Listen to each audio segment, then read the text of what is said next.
Bonsoir à tous, Guten Abend. En France, on parle de tolérance zéro, en Allemagne de null tolerance, en Italie de tolérance à zéro. Un même mot pour désigner un même phénomène que l'on tente de contrer partout en Europe, la montée de la violence des jeunes. Une personne interpellée sur 5 en France est un mineur. En Grande-Bretagne, un adolescent sur 4 l'an dernier a commis un délit. Alors a-t-on pris en Europe la bonne mesure de ce phénomène? Nous allons en parler aujourd'hui, mais tout d'abord, notre sommaire.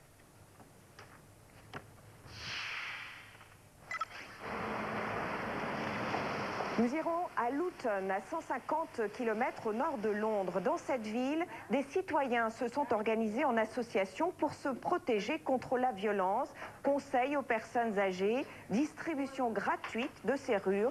À Luton, on se considère à la pointe du combat contre la délinquance. Une enquête ensuite en banlieue de Bruxelles, où depuis un an, des volontaires sillonnent la nuit les quartiers difficiles où drogue côtoie criminalité. On tente également à Ixelles la prévention de la violence par un délit, que le délit soit devenu grave. Or, la délinquance, c'est exactement comme un escalier. Vous commencez avant 13 ans à faire des petits vols, des petites dégradations, et puis vous volez dans les voitures, finalement vous volez les voitures elles-mêmes, puis après vous passez au cambriolage des habitations. Et la justice ne va vous sanctionner que lorsque vous serez tout en haut de l'escalier. Ce qui serait intéressant, c'est que la justice puisse prononcer des petites peines plus tôt. Vous voyez, des peines simples, des peines qui ne soient pas infamantes, mais qui permettent de montrer qu'il y a une réaction sociale par rapport au délit. Il y a une chose qui me frappe. Si on prend l'exemple de Singapour, où la délinquance est très faible, il y a une méthode que l'on a appliquée aux jeunes délinquants. En cas de vandalisme, par exemple, on les oblige à nettoyer les dégâts causés.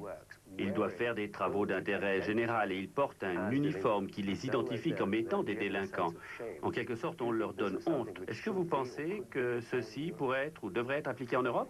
Je pense qu'on pourrait donner des peines de ce type-là, c'est ce qu'on appelle le travail d'intérêt général. Mais malheureusement, en France, on ne peut pas les donner en dessous de 13 ans. Or, c'est précisément à ce moment qu'on en aurait besoin.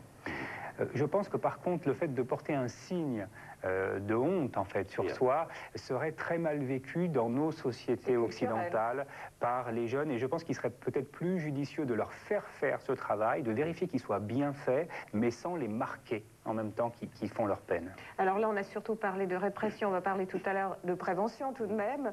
On va aller pour notre deuxième reportage dans la banlieue de Bruxelles, à Ixelles, où il y a eu des échauffourées. C'était en janvier 2001, et les juges belges accusent les autorités. Nous ne prenons pas les bonnes mesures, disent-ils. Le reportage est de Tania Bottine et Jérôme Pain.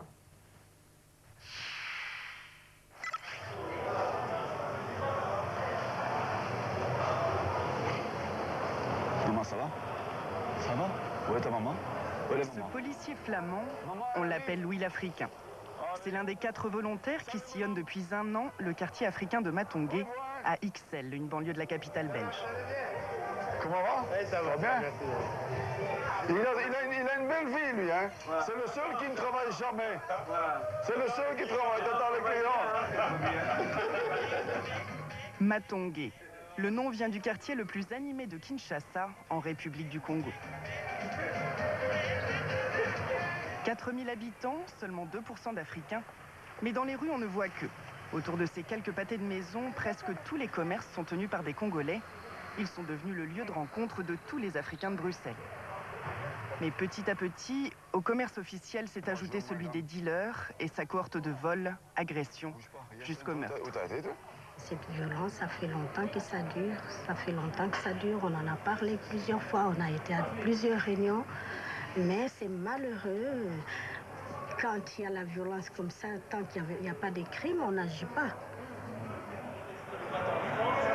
Tout a commencé jeudi, lorsqu'un jeune homme de 20 ans a été tué par un policier d'Ixelles au cours d'une perquisition. Depuis lors, le quartier est en ébullition. Une centaine de personnes, africains pour la plupart, mais également des bandes venues d'autres coins de la capitale, ont défié de 100 à 150 policiers d'Ixelles et des communes avoisinantes. Février 2001, 3 jours d'émeute, expression du ras-le-bol de la communauté noire qui se sent méprisée par la municipalité. Ces quartiers étaient abandonnés parce qu'ils étaient cradox, il n'y avait pas d'eau, c'était dégueulasse, tout tombait presque en ruine. C'est une politique qui veut, c'est une certaine politique qui a voulu ça. La faute aux politiques? Le nouveau maire Willy De Courty, qui prend ses fonctions au moment des émeutes, entend le message. Les commerçants, notamment, n'ayant plus été soutenus, étaient la victime des dealers de la petite délinquance, mais ne pouvaient plus, ou pensaient ne plus pouvoir s'adresser à la police, puisque le seul dialogue qui existait, c'était la brutalité. Pour renouer le dialogue, le maire met en place une police de proximité. À sa tête, cet homme, le commissaire Herzl, chargé de nettoyer le quartier et de rassurer la population. Nous menons des opérations parallèlement à la police de proximité préventive, proche du citoyen, avec des hommes en uniforme que vous avez rencontrés. Mais nous avons parallèlement à ça aussi une équipe en civil qui sont des judiciaires, comme on les appelle, et qui font des opérations ponctuelles. Depuis un an, les chiffres de la délinquance commencent à baisser. Mais il y a 3 mois, un jeune est poignardé en plein jour. Ses assassins voulaient son portable. Face à cette violence qui semble sans limite, les juges belges lancent un cri d'alarme. Il y a 2 mois, les 13 juges des mineurs de Bruxelles interpellent les politiques. La délinquance des jeunes s'aggrave et on ne se donne pas les moyens de la combattre, disent-ils.